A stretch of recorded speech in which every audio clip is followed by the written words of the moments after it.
Орманда айбатты арыстан өмір сүріпті. Барлық аңдар одан қорқатын, өйткені ол күшті әрі қаһарлы еді.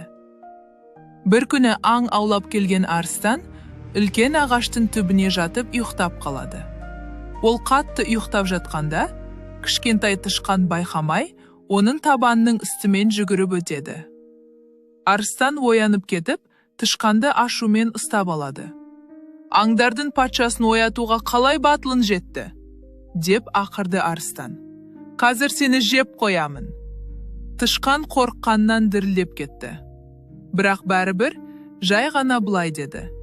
Өтінемін, мені жібере салыңыз, ұлы арыстан. Мүмкін бір күні мен де сізге көмектесе алармын. Арыстан қатты күліп жіберді.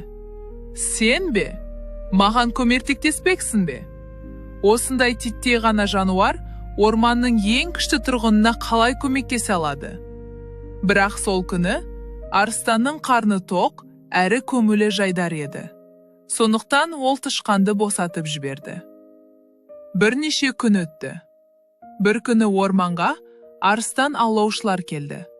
Олар терең ор қазып, ішіне тор құрды. Арыстан қақпанды байқамай қалып, соған түсіп кетті.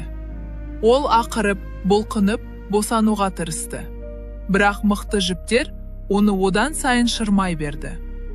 Сол баяғы тышқан осы маңнан жүгіріп бара жатқан еді. Арыстанның ақырғанын ести сала, ол дереу көмекке асықты. Тышқан өткір тістерімен тордың жіптерін кеміре бастады. Бірін, екіншісін, үшіншісін, ол қатты асығып жатты. Өйткені аңшылар кез келген сәтте келіп қалу мүмкін еді. Кішкентай тышқан өз жұмысын тез аяқтады. Сөйтіп аңдардың патшасы босап шықты. Арыстан таңырқап былай деді. Енді түсіндім. Тіпті ең кішкентай дос та бір күні ұлы арыстанға көмектесе алады екен. Мысалдың тәрбиесі. Өзінен кішкентай әрі әлсіздерді ешқашан мазақ етуге болмайды.